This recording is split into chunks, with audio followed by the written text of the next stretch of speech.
रोजे में खाया शाही इफ्तारी। अम्मी जान, रोजे आने वाले हैं, कितना मजा आएगा। रोज सुबह अलग अलग खाना और शाही इफ्तार। शाही इफ्तारी में तो कितनी चीजें होती है ना, मीठी सेवइयाँ, खजूर, शरबत, बिरयानी और भी कई पकवान। कितना मजा आता है। मन तो ऐसा करता है कि साल में 2 बार रमजान आना चाहिए। आयत बिल्कुल सही कह रही है। मैं भी इस बार रमजान में शाही इफ्तार खाऊंगा, और आप लोग कितना भी मना कर लो, मैं रोजा जरूर रखूंगा। पापा, मेरे लिए 2 सफेद कुर्ता पैजामा भी सिलवाना। बच्चों की बातें सुनकर साइमा हंसने लगती है। हाँ मेरे शहजादे, इस बार मैं तुम्हारे 2 सफेद कुर्ता पैजामा सिलवाऊंगी और तुम्हें शाही इफ्तार भी कराऊंगी। और मेरा शहजादा इस बार रोजा जरूर रखेगा, मैं मना नहीं करूंगी। क्या अम्मी, इतना छोटा है ये अकरम, फिर भी रोजा रखेगा? मुझे तो अभी तक आपने रखने नहीं दिए। बेटा, जब तुम दोनों बड़े हो जाओगे तो मैं तुम्हें मना नहीं करूंगी। अभी तुम खुद अल्लाह का रूप हो, अल्लाह तुमसे ऐसे ही खुश रहता है। चलो अब फटाफट स्कूल के लिए तैयार हो जाओ, मुझे बातों में मत उलझाओ, घर पर और भी काम पड़े हैं। इतनी देर में बैठक से अब्दुल रहीम के पास बैठी शबाना बच्चों के पास हॉल में आती है। हाँ भाई, मेरे शहजादे शहजादी, क्या बातें हो रही हैं? आज स्कूल जाने के लिए इतना लेट कैसे हो गए? अम्मी जान, बच्चों को रमजान आने की इतनी एक्साइटमेंट है कि अभी से अपने कपड़े और शाही इफ्तार की पूरी लिस्ट बनाकर मुझे दे दी है। शबाना थोड़ी देर सोच में पड़ जाती है, फिर धीरे से बोलती है। इंशाअल्लाह जैसे मेरे बच्चे सोच रहे हैं वैसा ही होगा। पिछली बार तो हम पर मुसीबत की घड़ी आ पड़ी थी। शाही इफ्तार तो क्या, रमजान भी अच्छे से नहीं हो पाया था, लेकिन अल्लाह ताला ने चाहा तो इस बार सब कुछ अच्छा ही होगा मेरे बच्चों। ऐसा कहकर शबाना अपने काम में लग जाती है। साइमा भी बच्चों को तैयार करके स्कूल भेज देती है। ऐसे ही दिन गुजर रहे होते हैं। साइमा का पति पैरालिसिस का शिकार है। ससुर भी अक्सर बीमार रहते हैं। घर की पूरी जिम्मेदारी साइमा के कंधों पर है। उसकी देवरानी हिना प्रेग्नेंट है, इसलिए साइमा उसका बहुत ध्यान रखती है। और दिन ऐसे ही गुजर रहे होते हैं और उसे घर का ज्यादा काम नहीं करने देती। घर में कमाने वाला अकेला मर्द उसका देवर आरिफ है। आरिफ मुंह लटकाकर हॉल में बैठा होता है। तभी साइमा उसके लिए चाय बनाकर लाती है। आरिफ, तुम्हें याद है ना, आज हिना को डॉक्टर के पास लेकर जाना है। उसका 4था महीना शुरू हो गया है और अभी तक अल्ट्रासाउंड नहीं कराया। अल्ट्रासाउंड कराने से हम बेफिक्र हो जाएंगे, सब पता चल जाएगा कि कोई गड़बड़ तो नहीं है। साइमा भाभी की बात सुनकर आरिफ भारी मन से बोलता है। भाभी, आपको तो घर की हालत पता ही है। पिछले 1 हफ्ते से रोज काम पर जाता हूँ, लेकिन कोई काम ही नहीं मिलता। खाली हाथ लौटना पड़ता है। सोच रहा था आने वाले बच्चे के लिए कुछ पैसे बचा लूंगा, लेकिन यहाँ तो उसके आने से पहले का खर्च भी नहीं उठाया जा रहा। देवर जी, ज्यादा टेंशन मत लीजिए, अल्लाह ताला सब ठीक करेंगे। हमारी हिना खैरियत से है, बच्चा भी ठीक होगा। अल्ट्रासाउंड जरूरी है, लेकिन कोई बात नहीं, 1-2 दिन में करा लेंगे, तब तक आपको मजदूरी भी मिल जाएगी। इतनी देर में दोनों की बातें सुनता हुआ अब्दुल रहीम भी बैठक से हॉल में आ जाता है। छोटा सा घर है, जैसे तैसे गुजारा चल रहा है। बीमारी उनका पीछा नहीं छोड़ती। अरे, इतनी तो मेरी उम्र भी नहीं हुई जितना बीमारियों ने मुझे बूढ़ा कर दिया है। मेरे सामने मेरा बेटा अपाहिज हो गया और मैं कुछ नहीं कर पाया। घर का सारा बोझ एक ही बेटे के कंधों पर है। जिम्मेदारियों के चक्कर में वो अपनी बीवी पर भी ध्यान नहीं दे पा रहा है। हाँ जी, ये सब हमें भी दिखता है, लेकिन अब क्या करें, हमारा सारा पैसा तो डॉक्टरों के पास जा रहा है, वरना क्या हम रात में उठकर खाते हैं। दोनों पति पत्नी एक दूसरे से बातें करके अपना मन हल्का करते हैं। इसी तरह इस गरीब परिवार का वक्त कट रहा था। एक शाम आरिफ मजदूरी से लौटता है। हिना किचन में काम कर रही होती है। हिना, ये सब काम छोड़ो और इधर आओ। देखो, आज मुझे मजदूरी मिल गई। एक बिल्डिंग में काम चल रहा है, 15 दिन तक लगातार काम मिल जाएगा। वाह, ये तो बहुत अच्छी बात है। अब मैं कल भाभी के साथ जाकर चेकअप करा लूंगी। इंशाअल्लाह हमारा बच्चा सही सलामत हो। हाँ बिल्कुल। अच्छा चलो, खाना लगा दो, बहुत भूख लगी है। वैसे क्या बनाया है आज? आज अकरम जिद कर रहा था तो पापा जी थोड़ा सा चिकन ले आए थे। मैंने चिकन बिरयानी बनाई है। ठीक है, मैं हाथ मुंह धोकर आता हूँ। तुम सबके लिए खाना लगा दो, आज सब साथ में खाएंगे। इतने में साइमा भी वहां आ जाती है। वो हिना को काम से हटाकर डाइनिंग टेबल पर बिठाती है। हिना, आज तुमने बहुत काम कर लिया, तुम्हें अपना ख्याल रखना चाहिए। ज्यादा देर तक खड़े रहने से दिक्कत हो सकती है, और मेरे होते हुए तुम काम की टेंशन मत लिया करो। अब तुम आराम से बैठो, मैं सबके लिए खाना लगाती हूँ। साइमा सबके लिए खाना लगाती है। पूरा परिवार साथ बैठकर खाना खाता है। तभी फैजान आरिफ से पूछता है। आरिफ, गए थे ना आज मजदूरी पर? कैसा रहा, मिला कोई काम? हाँ भैया, मिल गया, और अगले 15 दिनों तक का फिक्स भी है। अच्छी मजदूरी दे रहे हैं। हमारे घर से थोड़ी दूर ही एक बिल्डिंग में काम चल रहा है। अरे, जिसका कोई नहीं होता उसका अल्लाह होता है बेटा। मैंने कहा था ना, ज्यादा फिक्र मत करो, उसकी रहमत हम पर भी जरूर बरसेगी। हाँ जी, आप बिल्कुल सही कह रहे हो। साइमा बेटा, तुम कल ही हिना को लेकर इसका चेकअप करा आना। सब लोग खाना खाते हैं। अगली सुबह होती है। साइमा दोनों बच्चों को तैयार करके स्कूल भेजती है। सास ससुर को चाय नाश्ता कराकर हिना को लेकर अस्पताल जाती है। डॉक्टर हिना का चेकअप कर देती है। तभी साइमा की नजर अस्पताल में काम कर रही आयशा पर पड़ती है। अरे तुम यहाँ काम करती हो? मैंने तुम्हें पहले कभी नहीं देखा। क्या बताएं बीबी जी, पेट तो पालना ही है। मेरे 2 बच्चे हैं, अल्लाह के शुक्र से यहाँ काम मिल गया तो खुशी खुशी शुरू कर दिया। हाँ, काम तो अल्लाह की रहमत है। काम से मुंह नहीं मोड़ना चाहिए, छोटा हो या बड़ा हो। वैसे मुझे भी काम की जरूरत है। क्या अस्पताल में कोई हेल्पर चाहिए? अस्पताल में तो नहीं, लेकिन मैं जिस कॉलोनी में रहती हूँ ना, वहाँ सक्सेना साहब का घर है, उन्हें हेल्पर चाहिए। उनकी मेड बहुत काम चोर है, कभी आती है कभी छुट्टी लगा देती है। वो उससे बहुत परेशान है, आप एक बार पूछ लेना। अच्छा, उनका घर तो हमारे घर के बिल्कुल पीछे है। फिर तो आपके लिए बहुत बढ़िया रहेगा।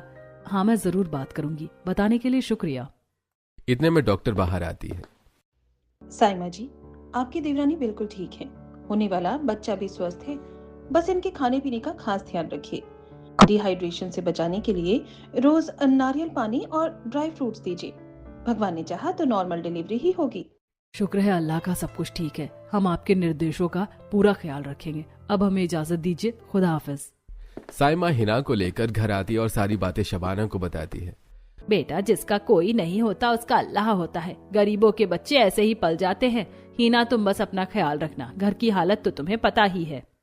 हिना सिर हिलाकर अपने कमरे में आराम करने चली जाती है। तभी साइमा शबाना से धीरे से बात करती है। अम्मी जान, मैं सोच रही थी घर का सारा बोझ आरिफ के कंधों पर है। फैजान तो अपने पैरों की वजह से कुछ कर नहीं सकते। अब्बू की तबीयत भी ठीक नहीं रहती। 2 बच्चे हैं, फीस खर्च, और अब आने वाला बच्चा भी। तू कहना क्या चाहती है? ये बड़े बड़े फतवे क्यों पढ़ रही है? सीधा सीधा बता। अम्मी जान, आज अस्पताल में एक औरत मिली थी। उसने बताया कि हमारे पीछे जो सक्सेना जी का घर है ना, वहाँ काम की जरूरत है। ज्यादा कुछ नहीं, बस खाना बनाना और थोड़ी साफ सफाई। अगर आपकी इजाजत हो तो मैं वहाँ काम कर लूं। फैजान पास ही लेटा सब सुन रहा होता है। ये सुनकर उसकी आंखों में आंसू आ जाते हैं। आज अगर मेरे पैर सही सलामत होते तो मैं भी तो 2 पैसे कमा कर लाता। मेरी बीवी को दूसरों के घर के काम करने के बारे में सोचने की जरूरत ही नहीं पड़ती। बेटा, मैं तेरा दुख समझ सकती हूँ। तू यही सोच रहा होगा ना कि अगर तू ठीक होता तो अपनी बीवी को काम करने ना भेजता। लेकिन हालात ऐसे हैं। आरिफ कब तक हम सबका बोझ उठाएगा? उसके अकेले कमाने से घर का खर्च भी पूरा नहीं हो रहा। बच्चे भी अच्छी चीजों की जिद करते हैं और अगले महीने से रमजान भी शुरू हो जाएगा। और नहीं तो क्या अम्मी, मैं भी तो यही कह रही हूँ। काम छोटा हो या बड़ा, करने में कोई बुराई नहीं होती। आखिरकार घर से इजाजत मिल जाती है। साइमा सक्सेना जी के घर काम शुरू कर देती है। सक्सेना जी की पत्नी कोमल बहुत अच्छी है। वो साइमा के साथ अच्छा व्यवहार करती है और बचा हुआ खाना, फल वगैरह उसे दे देती है। साइमा, जाते वक्त फ्रिज का सारा बचा खाना ले जाना, तेरे बच्चे खा लेंगे। और हाँ, वो पपीता भी ले जाना। मेरे बच्चों को बिल्कुल पसंद नहीं, लेकिन ये फिर भी ले आते हैं। इस तरह साइमा को काम के पैसे भी मिल रहे थे और बचा हुआ सामान भी। एक गरीब इंसान को और क्या चाहिए। शाम को घर आकर साइमा बच्चों को खाना देती है। मम्मी, कितना मजेदार खाना बनाया आपने। कोमल चाची के घर रोज इतना शाही खाना बनता है क्या? अरे तुझे तो कुछ भी नहीं पता। हर चीज को टेस्टी बताती रहती है। तूने कुछ खाया भी है कभी या नहीं? बच्चों की बातें शबाना भी सुन रही होती है। अरे मेरा छोटा सा शहजादा, कितनी बातें बनाता है तू बेटा। आयत तुझसे बड़ी है, ऐसे नहीं बोलते। शबाना बच्चों को प्यार करती है। थोड़ी देर बाद दोनों बाहर खेलने चले जाते हैं। इधर साइमा शबाना को पैसे देती है। अम्मी, कोमल ने मुझे 1 हफ्ते की पगार दे दी है। कह रही थी कि रमजान आने वाले हैं, तुम्हें पैसों की जरूरत होगी। वो तो महीने का एडवांस भी देने वाली थी, लेकिन मैंने मना कर दिया। कहा कि रमजान से 1 दिन पहले ले लूंगी, ताकि मेरे बच्चों और परिवार को सही मायनों में शाही इफ्तार मिल सके। बेटा, वो सब तो ठीक है, बस अल्लाह ताला सब कुछ ठीक रखे। पता नहीं क्यों इस साल तो मुझे शाही इफ्तार और रमजान के नाम से भी दिल घबरा रहा है। पिछले साल ही तो मेरे बच्चे शाही इफ्तार को लेकर कितने खुश थे, रमजान आने से पहले कितने एक्साइटेड थे, लेकिन फिर अचानक इतना बड़ा हादसा हो गया। बातें करते करते शबाना सोच में डूब जाती है। भाई, कल तो रमजान है। आज दोनों जल्दी अपने काम से घर वापस आ जाना, फिर कल के लिए शाही इफ्तार की तैयारियां भी तो करनी है। हाँ पापा, टेंशन मत लीजिए। आज तो मैं अपना फंड भी निकाल लूंगा। आखिर हम इस 1 महीने के लिए ही तो कमाते हैं। अच्छे से सारी चीजें हो जाएंगी, इतना पैसा तो है। भाईजान, मैंने अभी थोड़े बहुत पैसे बचा रखे हैं, उन सबको मिलाकर हमारा रमजान का महीना बहुत अच्छे से बीत जाएगा। दोनों भाई अपने अपने काम पर चले जाते हैं, लेकिन लौटते वक्त फैजान का भयानक एक्सीडेंट हो जाता है जिसमें उसके दोनों पैर चले जाते हैं। घर की जितनी भी बचत थी सब फैजान के इलाज में लग जाती है और इस तरह रमजान और शाही इफ्तार का सपना अधूरा रह जाता है। ऊपर से दुखों का पहाड़ इस परिवार पर टूट पड़ता है। अम्मी जान, आप क्यों बेकार की बातों में पड़ रही हो? पुरानी बातें याद करने से दुख के अलावा कुछ नहीं मिलेगा।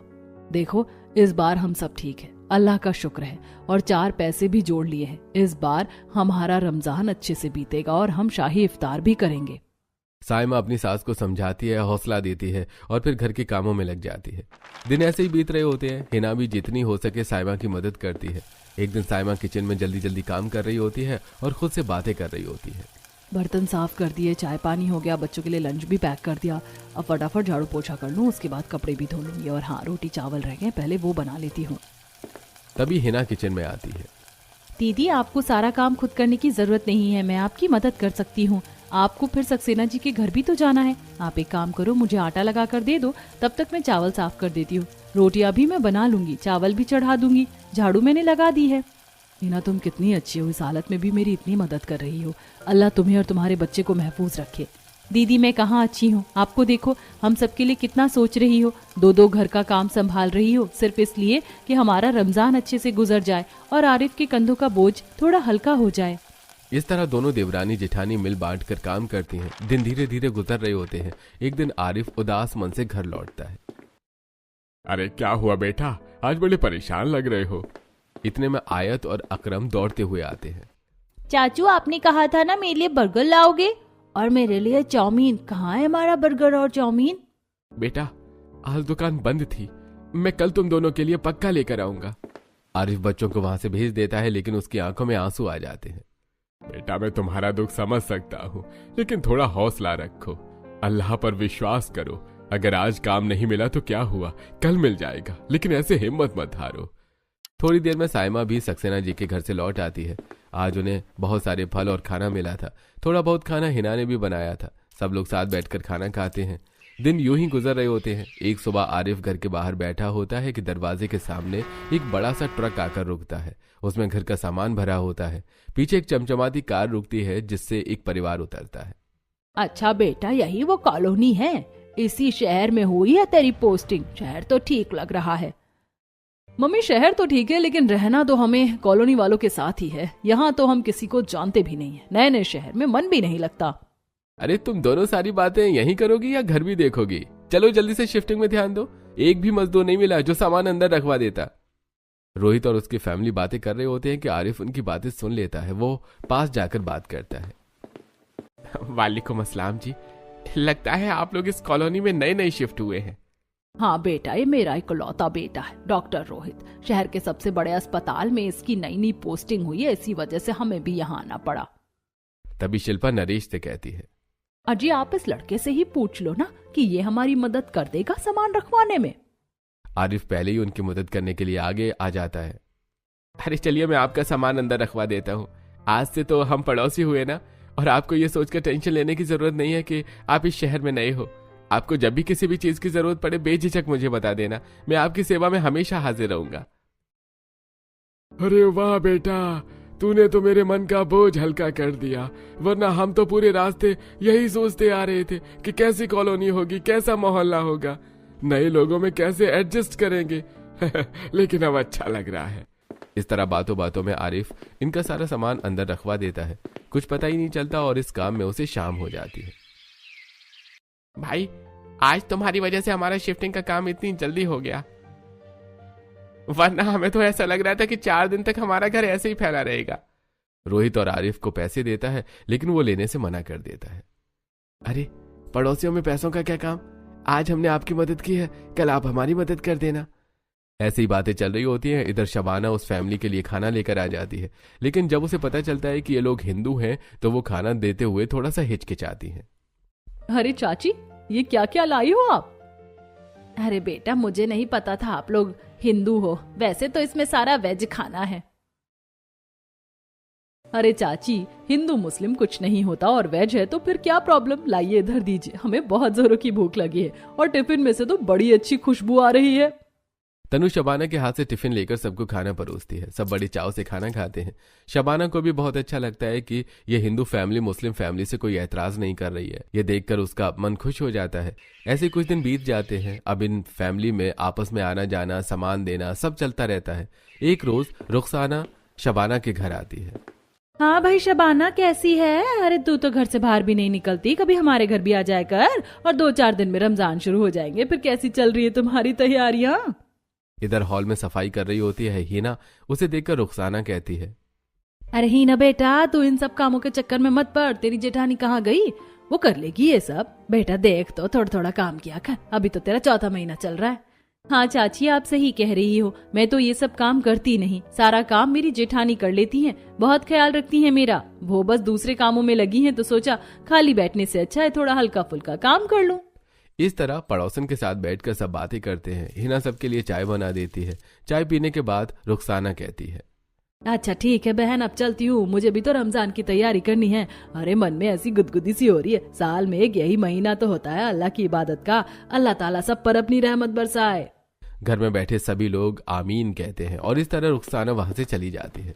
इधर डॉक्टर रोहित भी अब अस्पताल ज्वाइन कर लेते हैं। सब कुछ ठीक चल रहा होता है, लेकिन एक दिन रोहित को पता चलता है कि इस अस्पताल में ये लोग गैर कानूनी काम करते हैं।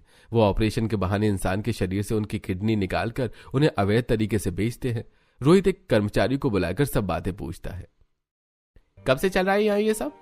इनका लीडर कौन है? क्या इस अस्पताल में सब लोग इसके बारे में जानते हैं? अरे हाँ साहब, सब तो जानते हैं, लेकिन सबको अपनी जान की फिक्र है। इसका गैंग लीडर बहुत खतरनाक है। अगर कोई इनके खिलाफ जाता है तो सरेआम उसे गोली मार देते हैं और किसी को पता भी नहीं चलता।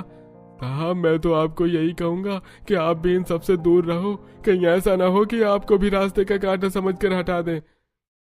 हाँ हाँ बिल्कुल ठीक, तुम टेंशन मत लो, जाओ अपना काम करो। कर्मचारी रोहित को सारी बातें साफ साफ बता देता है। ये जानकर रोहित को बहुत बुरा लगता है। रोहित घर आकर ये सब बातें तनु को बताता है। तुम्हें पता है, अस्पताल में लोग अपनी जान बचाने के लिए आते हैं, जान पर खेलने के लिए नहीं। और इन लोगों ने तो डॉक्टर का मजाक बनाकर रखा हुआ है। अरे भगवान के बाद धरती पर डॉक्टर को पूजा जाता है, लेकिन दरिंदों ने तो डॉक्टर से भरोसा ही उठवा दिया लोगों का। एक अच्छा खासा स्वस्थ लड़का अस्पताल में आया और इन लोगों ने पेट दर्द की जगह उसकी किडनी निकाल ली। बताओ, पेट दर्द में ऑपरेशन का क्या काम? मैं आपकी सारी बातें समझ रही हूँ, लेकिन जैसे वो कर्मचारी बता रहा था, इनका गैंग लीडर बहुत खतरनाक है। मुझे डर लगता है कि कहीं आपको कुछ हो ना जाए। हमारी एक छोटी सी बच्ची है, आपके सिवा हमारा दुनिया में है ही कौन? तो आप प्लीज इन सब से दूर रहो। इम्पॉसिबल, सब कुछ जानकर मैं अपनी आंखें बंद नहीं कर सकता। तुम्हें घबराने की कोई जरूरत नहीं है, प्रशासन जनता का साथ देती है। रोहित और तनु बातें करते करते सो जाते हैं। अगली सुबह होती है, वानी स्कूल के लिए तैयार हो रही होती है। बाबा, आपने मुझे कहा था ना कि अगर मैं रोज स्कूल जाऊंगी तो आप मुझे बड़ा वाला टेडी ला कर दोगे? हाँ बेटा, बिल्कुल ला कर दूंगा। इस बार तुम्हारे जन्मदिन पर मैं तुम्हारे लिए बड़ा सा टेडी लेकर आऊंगा। नहीं, जन्मदिन पर तो मुझे मेरी रिमोट वाली बड़ी कार चाहिए जिसमें मैं अपने दादा को बैठा कर घुमाऊंगी। अरे मेरी बेटी कितनी बड़ी हो गई है, दादा को घुमाएगी मेरा बच्चा। इधर आ, मेरे पास आ तू। तेरे पापा जो बिजी रहते हैं, मैं दिलाकर लाऊंगा तुझे वो वाला भालू। दादू, वो भालू नहीं टेडी होता है। हाँ अच्छा, हाँ बेटा, टेडी। तभी मंदिर से आरती की थाली लेकर शिल्पा वहां आती है। दादा पोती सुबह सुबह भगवान का नाम नहीं लेते क्या? लो आरती लो सब लोग, और ये लो प्रसाद। वाणी बेटा, तेरी स्कूल वैन आने वाली, जल्दी से तैयार हो जा। ला तेरा बैग लगा दूं। रोहित के घर में चहल पहल मची है। उधर पूरी गली में चांद सितारों की तरह चमक रही है। 2 दिन बाद रमजान शुरू होने वाला है। इस कॉलोनी में एक ही हिंदू परिवार है, बाकी सभी मुस्लिम परिवार हैं, लेकिन सब बहुत प्यार से रहते हैं। बच्चों की हंसी, घरों की रोशनी और चेहरों की खुशी, सब पर रमजान की रौनक साफ दिखाई दे रही है। कुछ देर बाद रोहित ऑफिस के लिए निकल जाता है। रोहित अस्पताल में अपना काम कर रहा होता है, तभी गब्बर का फोन आता है। डॉक्टर साहब, इस बार शहर और अस्पताल में नए आए हैं आप। हम नहीं चाहते कि आपको ज्यादा कोई परेशानी हो। सुना है आप हमारे काम में टांग अड़ा रहे हैं। सीधी भाषा में समझा रहा हूँ, हमारे रास्ते से हट जाओ वरना हमें हटाना भी आता है। गब्बर जी, आपको मुझसे डरने की जरूरत नहीं है। जब पूरा स्टाफ आपके साथ है तो मैं अकेला आपका क्या बिगाड़ लूंगा? वैसे आप इतने डरे हुए क्यों लग रहे हैं? रोहित गब्बर की एक नहीं सुनता। धीरे धीरे वो उनके अवैध ऑर्गन निकालने वाले धंधे को बंद करवा देता है। अब उनका एक भी ऑपरेशन नहीं चल पा रहा था, जिससे उन्हें भारी नुकसान हो रहा था। मैं इतना घाटा नहीं सह सकता, कुछ करना पड़ेगा। मालिक कहूं तो आज ही इसे गहरी नींद सुला दूं, ना रहेगा बांस ना बजेगी बांसुरी। अरे सही कह रहा है, सीधा मुंह नहीं मानता तो ऐसे ही समझाना पड़ेगा। कल आया का डॉक्टर हमारा धंधा बंद करेगा, ऐसे तो हम सड़क पर आ जाएंगे।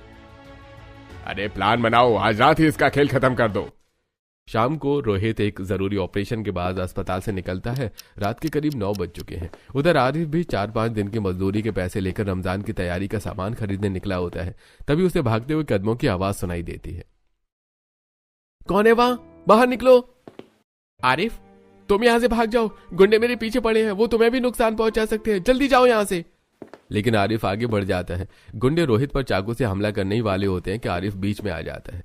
चाकू उसकी पीठ में लग जाता है। गुंडे डरकर भाग जाते हैं। रोहित घबरा जाता है। आरिफ, ये तुमने क्या किया? मैंने तुम्हें जाने को कहा था, मेरी जान बचाकर तुमने अपनी जान दांव पर लगा दी। रोहित तुरंत एम्बुलेंस बुलाता है। आरिफ को अस्पताल में भर्ती कराया जाता है। घर वालों को खबर मिलती है और सब अस्पताल पहुंच जाते हैं। रोहित खुद उसका इलाज करता है। कुछ दिनों में आरिफ ठीक हो जाता है और उससे छुट्टी मिल जाती है। कुछ दिन बाद रोहित अपने परिवार के साथ आरिफ के घर आता है। शबाना, आपने अपने बच्चों की बहुत अच्छी परवरिश की। आपके बेटे ने अपनी जान पर खेलकर मेरे बेटे की जान बचाई है। यह एहसान मैं कभी नहीं भूलूंगी। हिना, सच में अगर आरिफ ना आता तो पता नहीं क्या होता। भाभी ऐसा मत सोचिए, अल्लाह ताला जो करते सही करते हैं, उनकी इजाजत के बिना कुछ नहीं होता। सब लोग बैठकर बातें कर रहे होते हैं। साइमा चाय पानी लेकर आती है।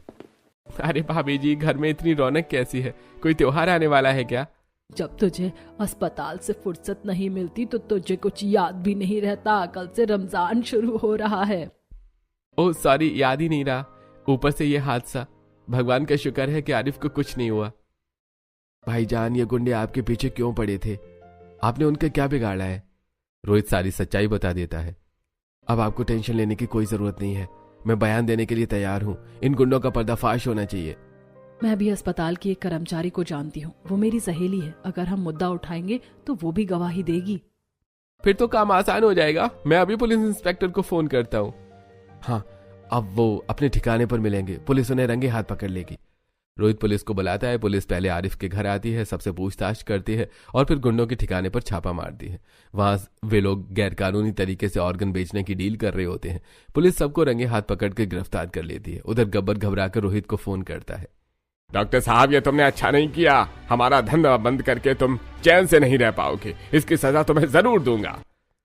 अरे सजा तो तुम जरूर दोगे, लेकिन जेल में रहकर। जाओ, अब अपना हिसाब वहीं करना।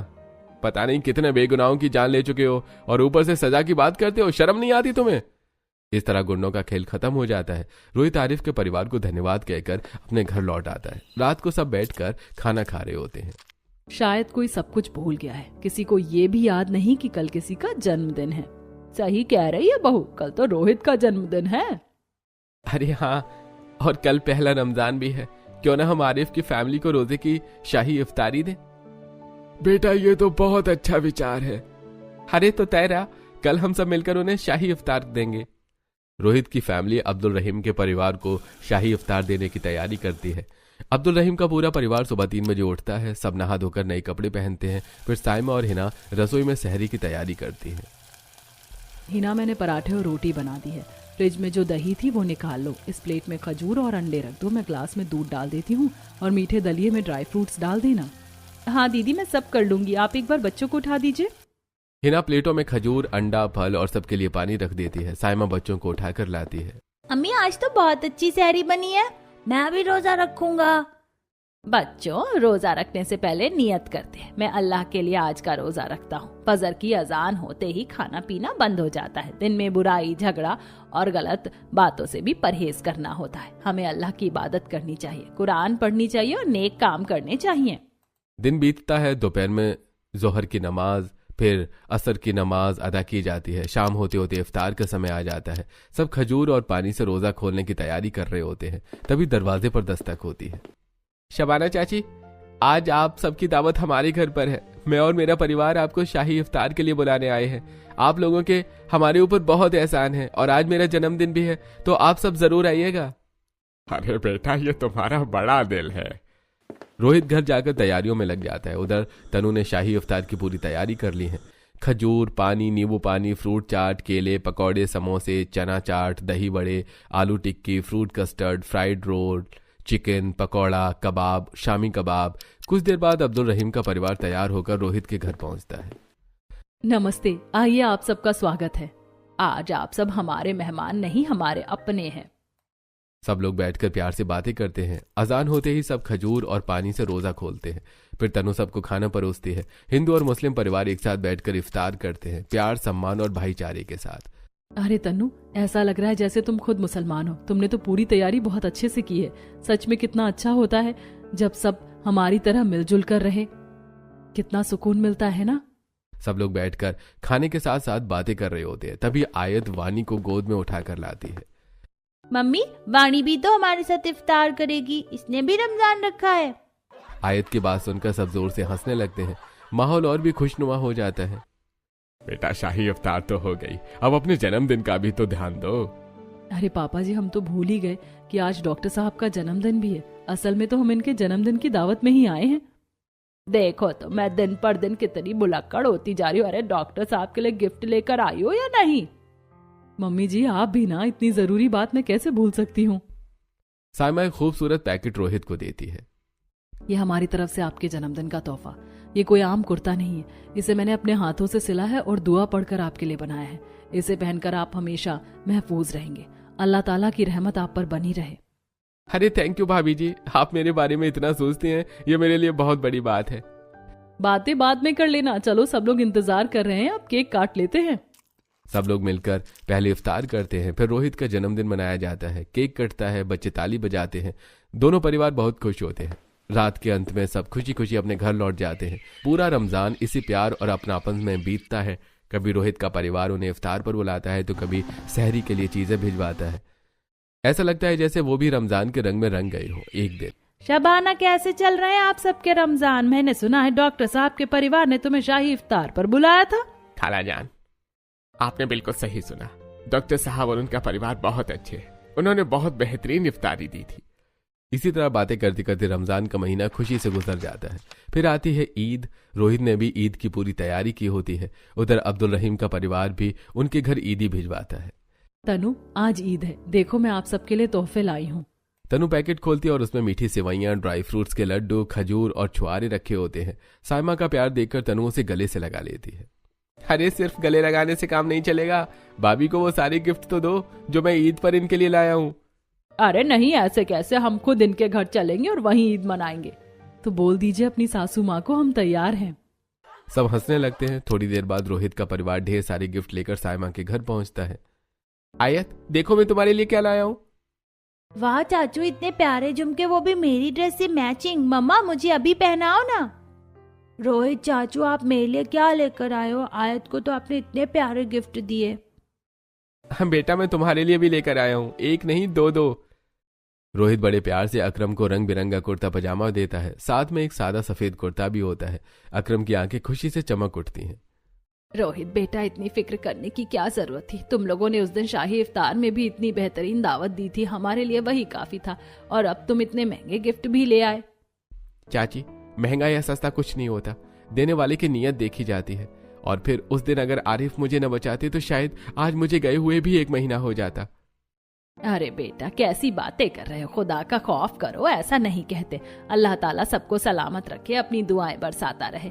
तुम तो अपनी अम्मी जान के इकलौते बेटे हो, थोड़ा सोच समझ कर बोला करो। ऐसे कैसे चले जाते तुम? हमारी दुआएं हमेशा तुम्हारे साथ है। अरे चाची, मैं तो मजाक कर रहा था। हाँ, ये जरूर है कि आप लोगों की दुआओं की वजह से आज मैं सही सलामत यहाँ बैठा हूँ और आप सबके लिए कुछ कर पा रहा हूँ। और हाँ, मैंने फैजान भाई के लिए भी अपॉइंटमेंट ले ली है। अगर भगवान ने चाहा तो उनके पैर भी जल्दी ठीक हो सकते हैं। मेरे अस्पताल में एक बहुत अच्छे स्पेशलिस्ट डॉक्टर हैं। वो कह रहे थे कि थेरेपी और सही इलाज से शायद वो सहारे से चलने लगे। रोहित की बात सुनकर साइमा की आंखों में खुशी के आंसू आ जाते हैं। सच में, अगर फैजान ठीक हो जाए ना तो हम आपका ये एहसान कभी नहीं भूलेंगे। अरे भाभी, इसमें एहसान की क्या बात है? जब आप लोगों ने मेरे परिवार और मेरे लिए इतना कुछ किया है तो ये तो कुछ भी नहीं है। और फिर मैं डॉक्टर हूँ, डॉक्टर होने के नाते मेरा फर्ज बनता है कि हर मरीज को सही इलाज दूं। इस तरह फैजान का इलाज भी शुरू हो जाता है। दोनों परिवार एक साथ बैठकर ईद मनाते हैं। माहौल में बस एक ही बात साफ दिख रही थी, इंसान पहले इंसान होता है, धर्म बाद में। इसी प्यार, भाईचारे और एकता के साथ हमारी कहानी की खुशनुमा समाप्ति होती है।